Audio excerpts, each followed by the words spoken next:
Well, before I get to some drama in the Big Brother 26 house, and before I once again have to rip Kenny for being the worst casting choice of the season, let's first talk about some of the only gameplay happening in that house over the past day or so. And that gameplay comes from T-Core and Chemo. It's been them all along, I feel, that have been collecting information and slowly trying to naturally build a group of people.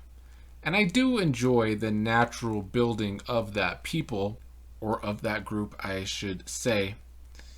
Chemo and T-Core want to pull in Rubina and Tucker and Quinn, with the option of also possibly pulling in Joseph to be kind of their core alliance in this house. Now, there's been a lot of alliances made this season, and none of them have really, stuck, I guess is a good word to say. So will this one actually stick? It remains to be seen. I am not wholly convinced of that myself.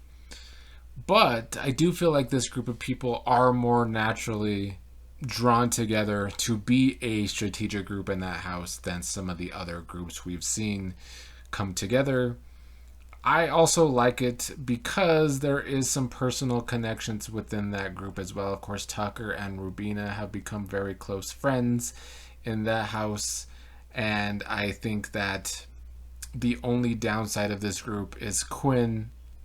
Not just because I don't like the nerd archetype on Big Brother whatsoever, as I've pointed out already a lot this season, but Quinn himself has been a very messy player who talks too much about his power, and has an alliance with everyone already. So I think Quinn being included in this can get messy. If they would have just included Joseph instead of Quinn, I would feel that this group would be stronger. But this is what we're getting for now, and that group is not exactly complete yet. Outside of that, I don't know if we're getting a ton of great gameplay. Of course, where Kenny is concerned, he still wants to quit. He's already talking about if he doesn't win the next HOH, he's going to gather the group together and tell him to put him up and vote him out, which just continues to make me wonder why he won the veto in the first place this week. And then he's getting this good edit on the show, which leave it for the bad production team on this show to always do this. Kenny's on your show and doesn't even want to be there, but you're giving him a positive edit. Make it make sense. Couldn't be me. But the casuals like him because of that positive edit. And even though he's the Bowie Jane of this season who can, win some competitions, whoop-de-doo, he's not playing the game. He refuses to really truly make alliances. He refuses to really talk game more than about 10 minutes a day. Ridiculous. Angela continues to be entertaining, at least. I'm traveling, and when I'm home, I usually take notes so I can remember what to talk about. But since I'm not home, I'm not taking notes, and I forget things.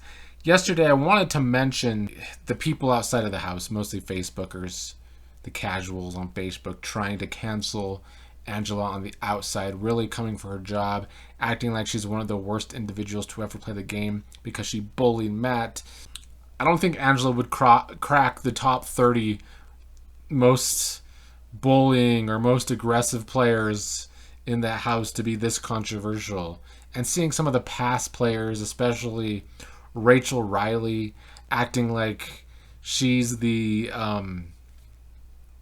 epitome of not being a bully is crazy to me. I can't believe Rachel Riley went and complained about Angela when she did far worse arguments, far worse fights in the Big Brother house.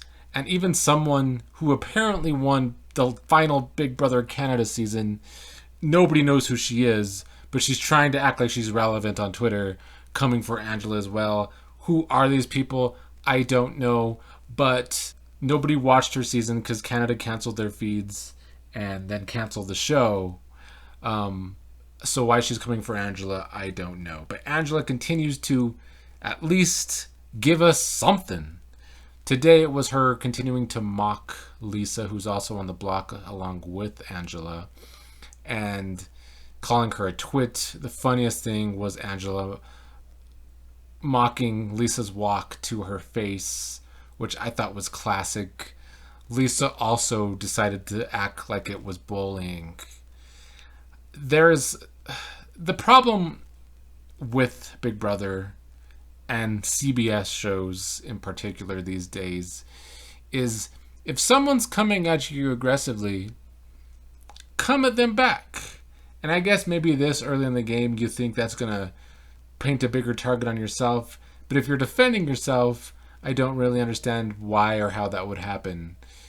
So instead, you got people coming for someone and then they don't do anything and they cower and they complain and they act like a victim. And Angela herself also kind of does that, which I've complained about the entire season, where she will attack people and then cry about it. But I'm sick of people getting in arguments and then crying about it, I guess, is my point. Lisa could have just gave us good TV back instead of acting like she was really being bullied by Angela. I do not find it to be bullying. I find it to be reality television, which is what Angela's job did, sticking up for Angela with all the people trying to cancel her on her own job, trying to get her fired from her realtor business. They come to her defense, calling out the people that watch reality television. And I said this during Love Island USA too, and I'll say it again here during Big Brother.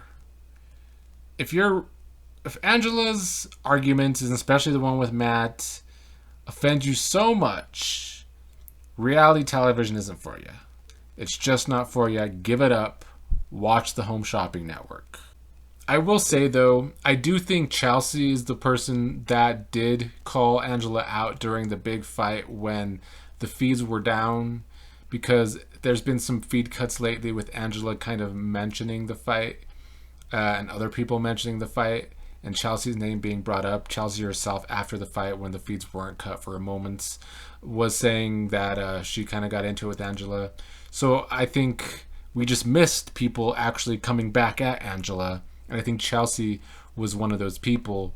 And I knew she would be one of those people. I said that many videos back, that I don't think Angela wants to come for Chelsea in a fight because Chelsea will strike back. And apparently, she did.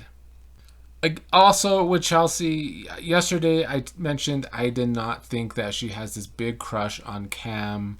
And that's why she's so concerned about the Leah and Cam situation. Today on the feed, she did mention she was attracted to Cam at the beginning of the season.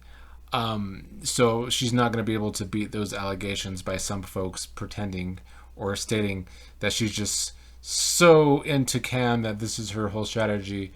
I still don't buy it. Just because you're so attracted to someone doesn't mean you're going to be obsessed with someone and it's going to be this big crush. I still don't get that from Chelsea myself, and I still contend there is people trying really hardcore to defend Cam by saying this is all Chelsea's fault and not giving any responsibility to Cam. I once again disagree completely. Cam got himself into the mess, spending too much time with Leah and falling into Leah's flirty traps, and now Leah's going around the house talking shit about him.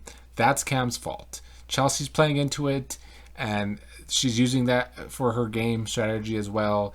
Cam fans can be in their feelings. Stop crying. You're sounding like Lisa today with all her crying about Angela. Tucker did find out that Leah has this crush on him yesterday, thanks to T-Core and Rubina, who are the two closest people to him in the house. I think those are the only two people that Tucker can actually stand to be around more than a half an hour. I said in last night's video, I hope Tucker finds out. He did. He's been dragging Leah's name through the mud, including telling Quinn that Leah has a crush on him, which I think hurt Quinn's feelings. Even though Quinn's been doing a better job of not spending so much time with Leah, so I will give Quinn credit there, the credit that I still cannot give Cam. But Quinn definitely seemed a little hurt when Tucker said that, and Tucker's on the block, so hopefully Quinn's not such an extreme Big Brother nerd archetype that he doesn't try to vote out Tucker. But that's still a possibility. It's why it's dangerous to volunteer to be on the block. Tucker should have never done that. Angela going around today, also getting into a little bit of tiffs with Tucker, is insane. Angela's such a bad player. She has these delusions of grandeur where she wants people to trust her, but she literally trusts nobody. Tucker's been the only person truly to consistently try and help her in this game, and now today she doesn't trust Tucker, getting into it with Tucker. It's because Tucker was, spending time with other people, even Lisa, which has Angela on edge, that there's this big conspiracy theory. She thinks that Tucker, Chelsea, and Rubina are running the game. None of that's really true. I mean, Tucker and Chelsea have definitely played their parts in the last 2 weeks heavily, but I wouldn't say they're running the game, neither of them, especially not working together running the game. But Angela has, of course, all these theories that are wrong 95% of the time.